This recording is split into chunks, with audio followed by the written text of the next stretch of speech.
Basically, Jeff, I consider myself to be a pretty accomplished CEO and founder and pretty smart guy. And despite all of that, um, had done a poor job in my career of advocating for myself.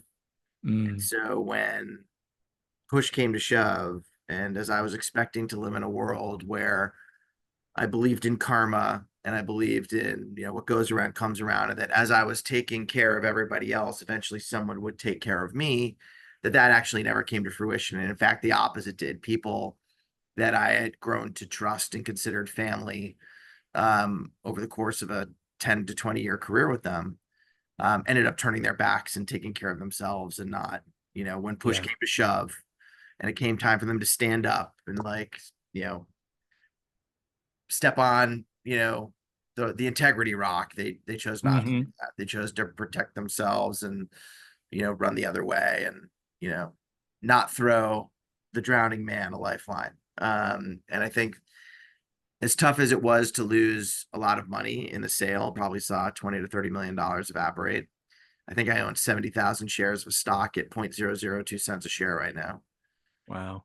Um, as painful as that is to wrap your head around when, you're celebrating a milestone birthday like I am, where I just turned 50.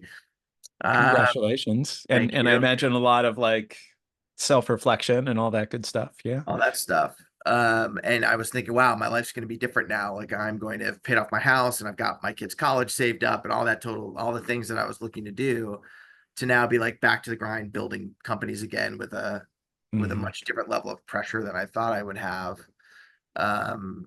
Is kind of where I'm sitting right now. And I've become a lot more of a realist.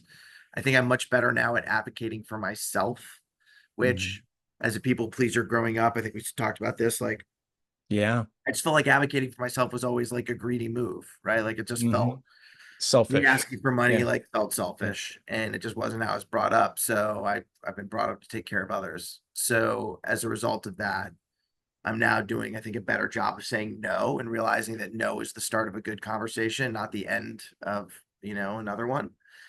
And that it's okay for me to stick to my guns and advocate for myself and make sure that I'm taking care of me and my family so that I can do my best job of taking care of others. Well, something I want to acknowledge in you is I think there are a lot of people who start businesses with the primary goal of making a lot of money. Yeah. And it seems to me like, I was at a meeting of founders where someone said basically builders build. Yeah. Like there's just something about the DNA of that. Like you get joy out of the creative process itself. Now, you're a little bitter because you thought you were going to get some financial results that didn't end up Yep. materializing. Yep. But that's not the reason why you did it in the first place. That's what feels true to me. And that's why you No. keep going. It's like I love the joy, the process, like where do you find your joy in life? I think tells a lot about you, right? Like when you can see, oh, this is where my joy is, and then the ease and the abundance come from that rather than, well, I need to make a lot of money and then I can finally relax and then I'll have some joy in my life. Like Yeah. No, that very seldom works. yeah. And I think, what was it like, when you saw the Theranos, like the book Bad Blood or, any of Yeah, the things that she was working on, like her whole goal was to build $1 billion plus company. It wasn't to like right. Right. live With the mission X. Steve Jobs turtleneck and Right. the whole, it was all Right. about how can I create myself as this visionary Right. and So what, she was stuck on the cartoon character instead of, developing what was very real that she could have really yeah. helped people with. And, that's the misguided part, I think, of, founders doing it for the wrong or the right reasons. I think, What advice do you have for other people who are thinking about this crazy path of founderhood? look, it's not for the faint of heart, right? Yeah. Um, but I largely believe that if you're a mission driven person and you can find a way to live that mission every day, then the rest of the path appears in front of you when you need it to. I've Yeah. been shocked, Jeff, at the number of times in my life where I was feeling the most despair on like closing a chapter or turning a page. And then amazingly, like, you know, I'm not a big believer in faith or God or any of those types of things. Although I do believe there's something else out there that like we can't explain, but Yeah. somehow the universe tends to provide, right? Right.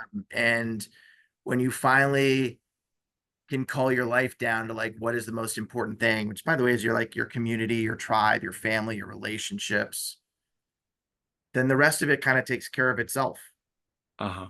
right? Yeah. Um, the other thing is like there are no shortcuts. Anyone who's anticipating some sort of crazy shortcut to like, building a company or making $1 million or doing whatever, like Right. it's not sustainable. So, I think we're here to like grind it out and be creative and do things with other people. Like the most satisfying things I've ever done in my life has been like a group of people locking arms against the odds to do something people said they wouldn't be able to do.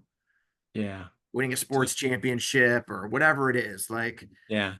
those have been the best times in my life. I also think the best times in my life has been when things were simple.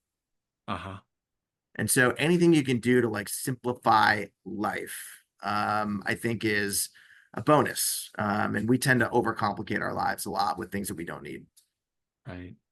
Yeah, just the clarity in that, I think that's beautiful. And I'm reflecting back on what you were saying about karma Yeah. and believing in karma. And I believe in karma too, but what I see over and over again is I have no control over the timeline in which that karma appears, Yeah. right? Yeah. Right. And you have developed your own karma. Like you don't know what's going to show up next. You're Yep. just creating from this spirit of like joy and creativity and passion and purpose. And we'll see what comes of it.